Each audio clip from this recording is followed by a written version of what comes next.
Welcome to Marketplace Finds, where we show off some crazy and interesting cars for sale, judge what we think of the price, then order it in our tier list. This owner managed to make a perfect tutorial on how to ruin a 350Z. They always have the cringe claw stickers over the headlights. They made sure to slap on Lambo doors. Also included a full exhaust, but sadly they paired it with a pop and bang tune. And of course the cherry on top, a gap cam setup on the back. I love a Z, but unless you chuck a turbo on it, you're not going to be gapping a whole lot. Thankfully the price isn't that terrible, being at $21,900, but it doesn't have the utility that this Toyota Camry has. Honestly, I kind of liked it from the first photos, that is, until the closer shots revealed the full custom fabricated rear end, because you can very easily see where the Camry stopped and the angle grinder began. Lucky this is a Florida car though, because one winter with snow would rust this thing out. At the end of the day, it's still a Camry, so it will start every morning, idle quietly, and haul your dirt bike without complaining. But for the $9,000 asking price, it doesn't compare at all to this car detailed by the executive of Hot Topic himself. It's a 1998 Mustang Coupe with 159,000 miles and approximately 47 gallons of neon green flames, because this bad boy has an airbrush sculled inferno, stretching from the hood to the doors like the car is permanently driving through the underworld. Pop open the hood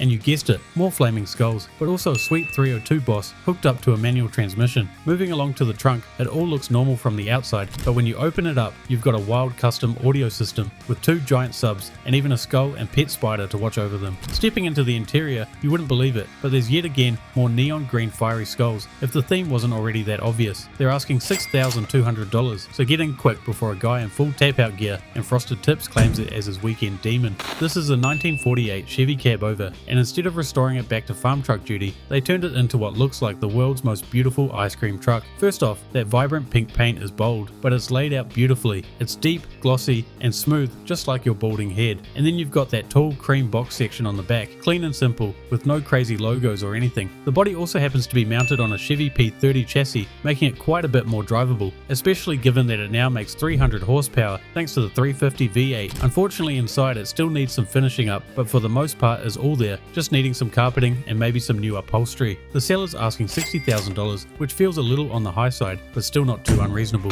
Sitting in what looks like the most Florida backyard imaginable is this 1973 Caprice that might just have the most unhinged Joker theme we've come across, because right front and center we've got what appears to be a female version of the Joker that happens to be naked and holding their quite large Gotham gazongas. On top of that, they must have been running low on paint or something, because one of those arms is not like the other. All I know is that the kind of looks you'd get driving this thing around wouldn't be worth it if the car was free. What makes it even weirder is that when you walk to the back of the car, there's an actual normal Heath Ledger Joker on the trunk, so I'm not really sure why the paint job went two different directions. Mechanically though, we're told there's a brand new motor in it that just needs to be wired, which is kind of like saying it's a brand new house, it just needs walls. For the $7,500 asking price, it isn't that bad of a buy, and a quick splash of paint would cover up those Arkham assets in no time. I'm all for having an off-road camper setup like this guy, but I think we're shopping in completely different financial ecosystems. What we're looking at is a 2022 International 6x6 Expedition rig, and at a glance, it genuinely looks like something the military accidentally left behind. Proper working 6x6, massive tyres that look rated for climbing tectonic plates, and not one, but two full-size spares hanging off the back.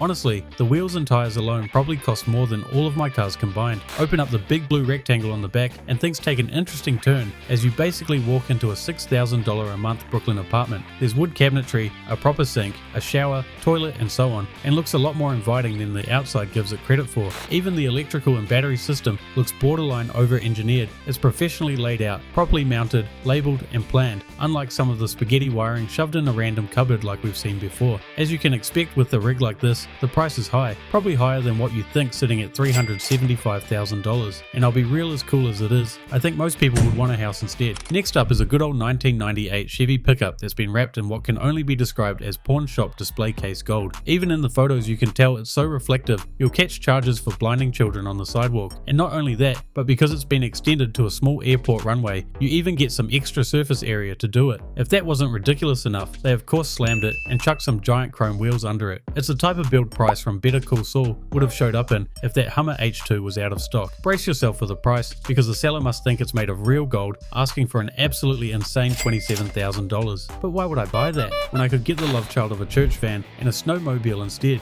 It's a 1992 Chevy Beauville 10-passenger van, except instead of rear wheels, it's rocking full snow tracks and ski fronts like it's late for an ice fishing tournament. The rear track setup actually looks legit too, not some Harbour Freight conveyor belt special. It's proper bogies, real fabrication, and just enough sketch factor to make you grin every time you turn the key. The body's clean, with only 85,000 original miles and supposedly rust-free, which is wild considering this thing probably lives exclusively in salt, snow, and frozen lakes. They're asking for $12.5 grand for the most aggressive youth group transport ever built. This is a 1994 Mazda Miata that clearly woke up one day and decided it was tired of being cute, because under that sun-baked goldish left outside, behind a shed paint job, lives a full Fox Body 302. It's even got roller rockers, a carb swap, and of course the chrome air cleaner proudly sticking through the hood. Gone is the 90 horsepower rice cooker, as it's been fully colonized by America. Sure, it's got some wiring issues causing the engine to only start sometimes, but when it does, I bet it sounds good. And just like the outside, the inside is also very rough. You've got peeling seats,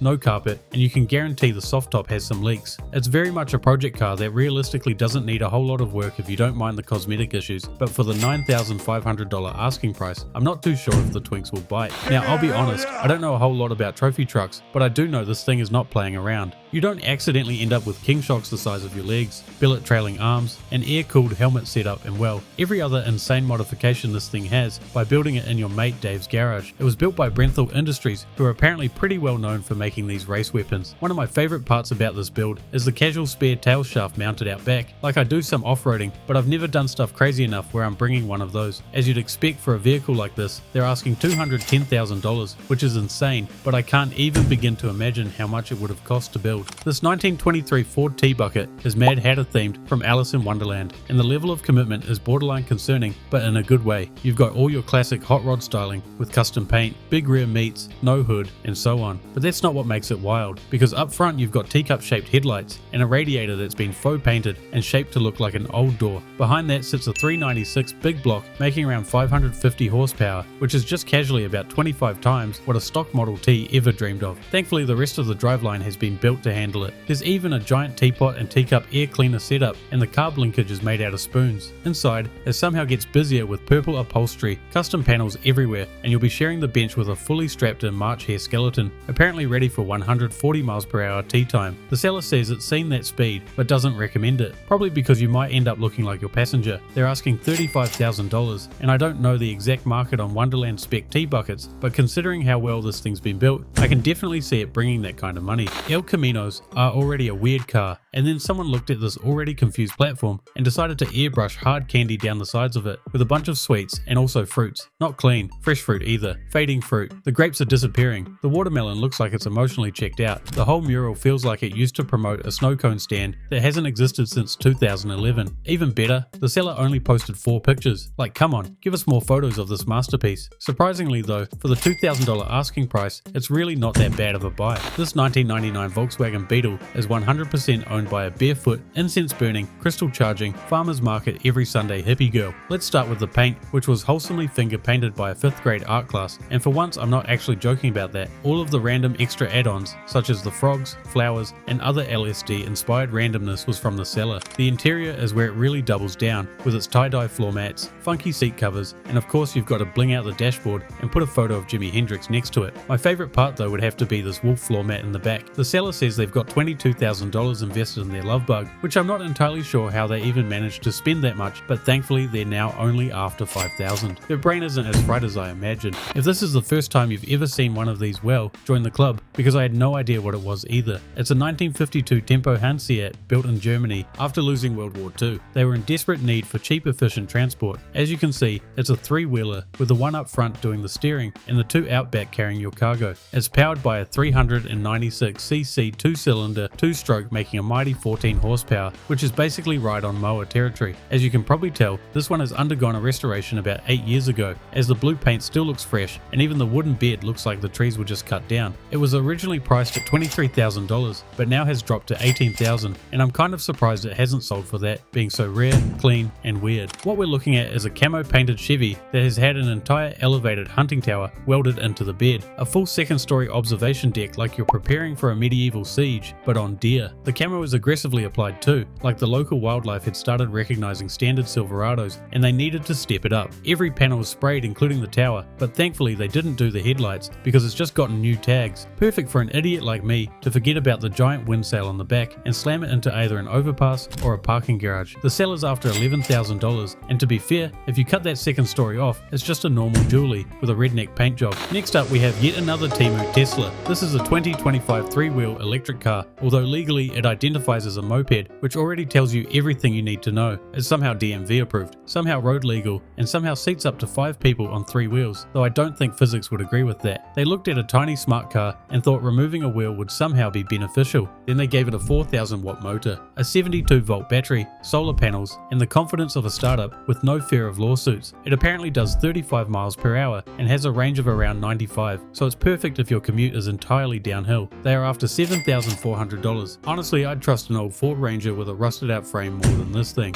It's that time again, another Ferrari F40, and by F40 I mean a Fiero in a cheap Halloween costume. From 10 feet away though, it kinda works. It's red, it's low, it's got the big wing, it's got the vents, it's doing its absolute best. But then you start looking closer and you remember the real F40 costs more than most neighborhoods. The seller gives us basically no details, just saying it's a Fiero V6 and an automatic, which I assume is still in the car by the tiny peek we get through the rear louvers. As for the interior, they also only give us a peek. It seems they don't even have the keys to the car. From what we can see, it's rocking a two-tone red and beige combo that is reminiscent of faded McDonald's colors. The seller is wanting a ridiculous $35,000, which likely means they accidentally hit an extra zero on the end of that price. Coming to a bar street near you is this mint green social experiment on wheels. It'll be drifting between parked cars at a blistering 14 miles per hour, while half of the passengers paint the road with their stomachs. Now credit where it's due, this isn't thrown together. The all aluminum frame looks solid, the stainless hardware is clean, and the underbody shots show it's actually properly built. But there is one major flaw I noticed right away, and that's how the driver sits at the rear of the vehicle, perfect for their view to be blocked by Karen's sun hat and Dave's shoulders. Like imagine trying to drive a minibus from inside the trunk and having to yell at the person in the passenger seat to see if the crossing is clear while they're 12 beers deep. Maybe that's a feature though, and makes for a more exciting ride. For the somehow road legal brunch table, they want a huge $26,500, which is an expensive price for what's essentially a stretched golf cart. Here's how the final tier list ended up. Let us know what we got right, what we got wrong, if there's anything you've changed around. Otherwise, thanks for watching. If you find a crazy car while you're scrolling Marketplace, make sure to send it to us using the Google Forms link. Otherwise, I'll see you guys in the next episode.